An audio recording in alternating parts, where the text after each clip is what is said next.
During this video, I will discuss the theoretical frames used to situate my research, past literature from scientists in the field, the methods I used to collect data, and the most important discoveries from my analysis.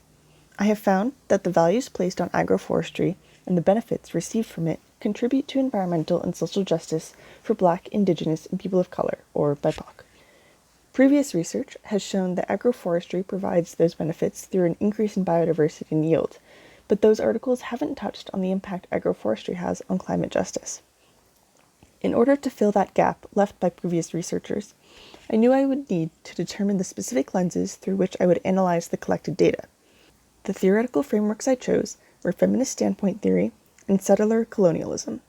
Feminist standpoint theory rests on the idea that certain peoples are better socially situated to be more aware of systemic inequalities. This frame allows me to acknowledge that BIPOC are better positioned to understand the systems of oppression in the United States.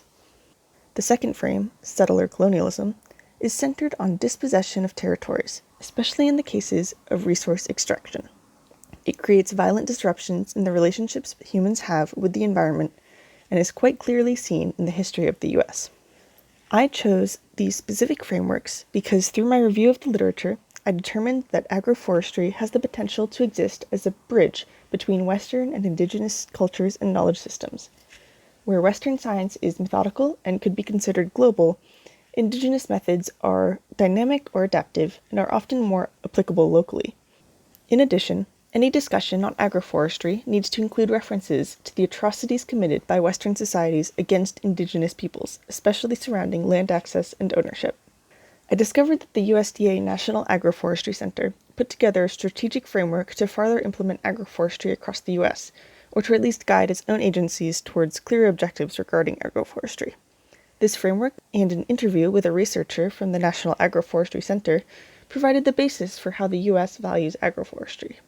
I also wanted to hear from BIPOC who have experience in agroforestry techniques and would be willing to discuss their perspectives on how such practices contribute to environmental and social justice.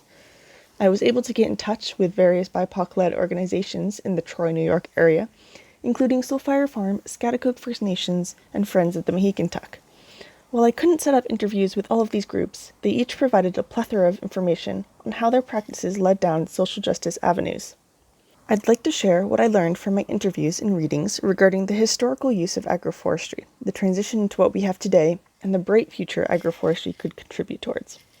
I learned that Indigenous peoples around the world, although this research is focused in the US, have cultivated with agroforestry systems for centuries. They combined the production of food and raising of livestock in and around forests, and many groups have been able to keep that practice alive despite all odds until today. However, in the US, the settlers had one goal in mind: to acquire territory and extract all the resources that the land had to offer. Their actions against the Native Americans, forced relocation, and overall structural genocide destroyed those people's histories and identities. Furthermore, their descendants, our damaging farming practices and search for fossil fuels has continued to build on the destruction. This is where agroforestry comes in. We can't place all our hope in this one technique, but it is certainly a step in the right direction and has a large impact on environmental justice. Agroforestry provides a connection to the land that isn't seen in the US's industrial farming practices.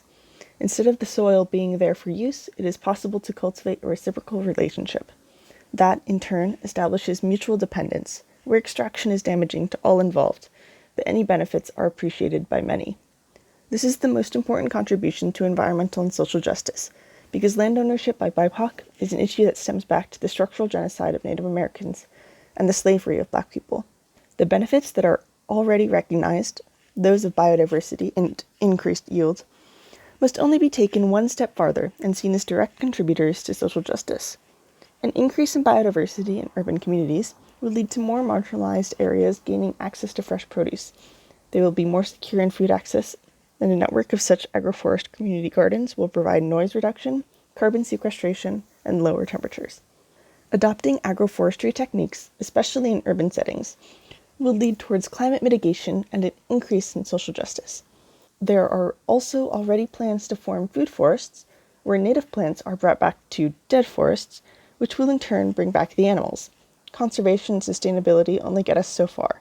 Regenerative techniques, of which agroforestry can be counted, provide a hopeful future.